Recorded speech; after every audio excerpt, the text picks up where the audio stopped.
7 gambarnya. Jadi di situ kepuasan pelanggan itu akan mempengaruhi perputaran pelanggan. Atau masih ingat customer retention nggak? Ada yang ingat customer retention?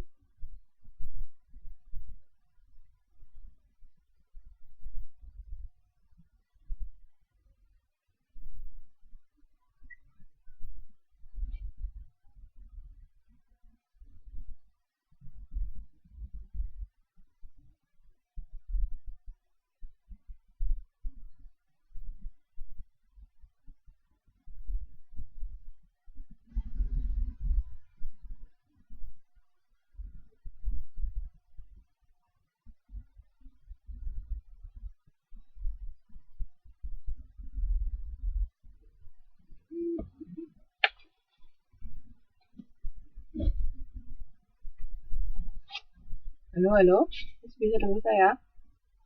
Saya yang ingat customer retention.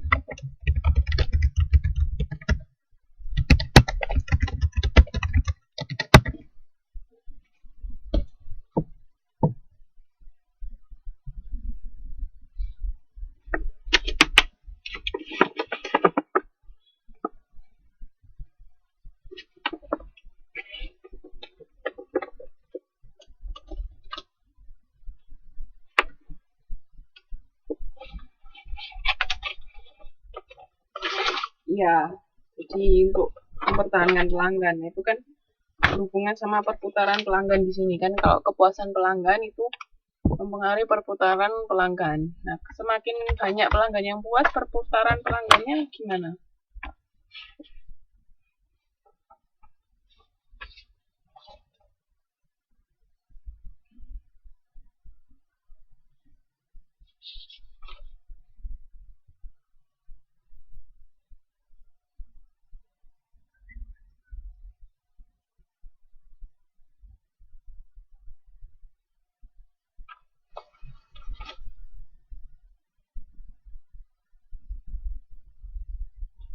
Bicara.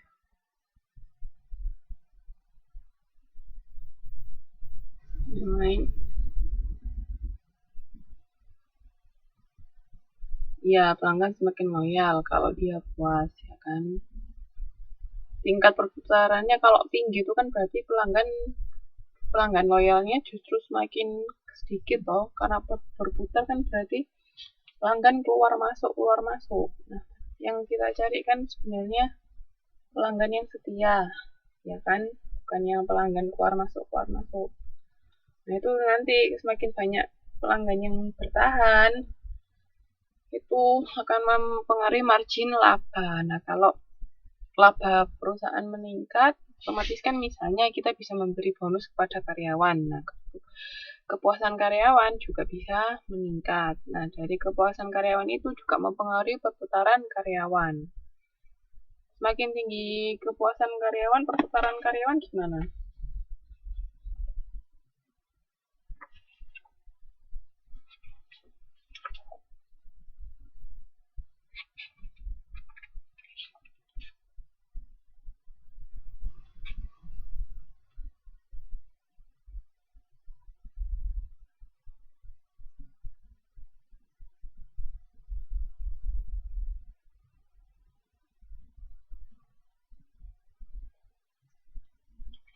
Ya, karyawan juga perputarannya rendah.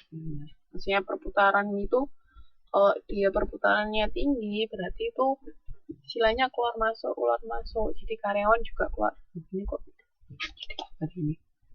Jadi karyawan juga keluar masuk ya toh. Nah, kalau karyawannya semakin banyak yang mau bertahan kan dia bisa, karena sudah tahu dengan kebiasaan pelanggan, terus sudah tahu dengan sistem perusahaan, dia kan bisa memberikan pelayanan yang oke. Nah, itu juga bakalan nantinya mempengaruhi kepuasan pelanggan.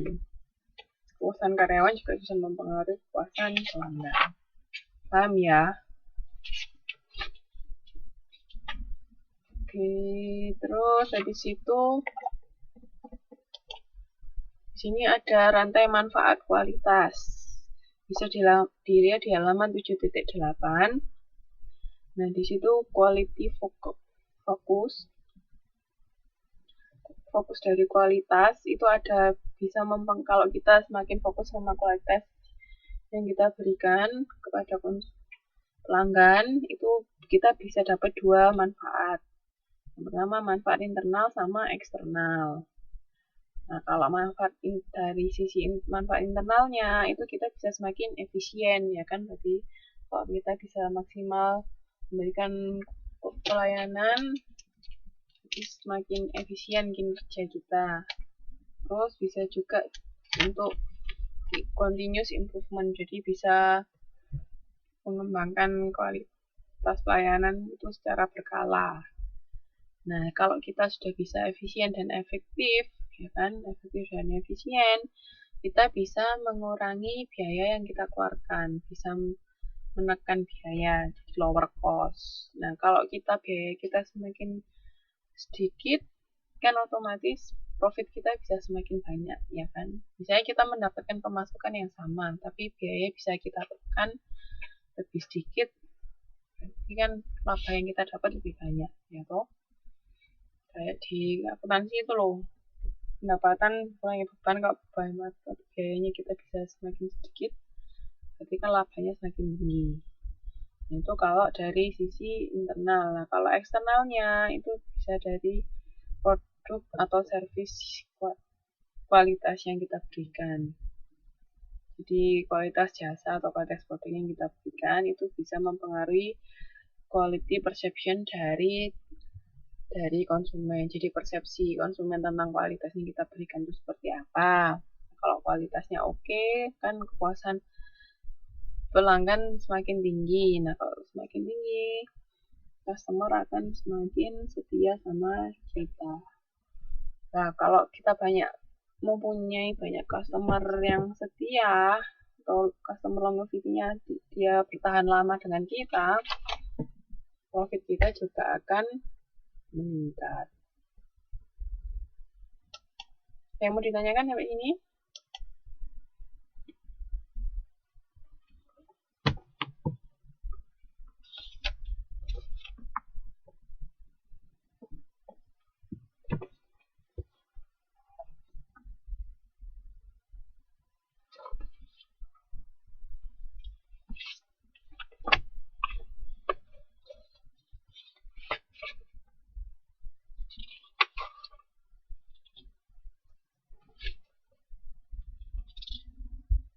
Oke. Nah, ini dimensi pengukuran kualitas. Ini menurut Sfiocola. Yang biasanya lebih terkenal itu yang punyanya Parashuraman, yang short call service quality, itu dimensi kualitas pelayanan. Nah, kalau yang ini ada dari sisi kinerja atau performance, kinerja dari produk inti, terus keragaman produk, ada produk tambahan dari produk inti, terus keandalan, reliability. Ini kan dia lebih ke sisi produknya. Terus habis itu kesesuaian produk dengan standar dalam industri. Di situ ketahanan suatu produk meliputi segi ekonomis maupun teknis. Terus kemampuan pelayanan, kecepatan, kompetensi kegunaan, estetika, bagaimana suatu produk dari sisi konsumen, sama kualitas yang dipersepsikan. Nah, ini lebih ke produk biasa ya, bukan ke jasa. Nah, kalau yang jasa, kalau ini cuma sekedar tahu aja. Ya, biasanya yang lebih keluar itu yang service quality ini yang lebih ke jasa. Jadi ini menurut Parashuraman ya, dan kawan-kawan di tahun 1988 pertama kali membuat ini, memunculkan service quality ini. Nah, ini ada yang namanya perceived service sama expected service. Nah, expected service itu kan apa yang pelanggan harapkan. Nah, sedangkan perceived service itu yang pelayanan yang diterima oleh pelanggan. Nah, kalau yang diharapkan sama yang diterima itu lebih besar yang di Waalaikumsalam, iya enggak apa-apa. Kalau yang diharapkan sama yang diterima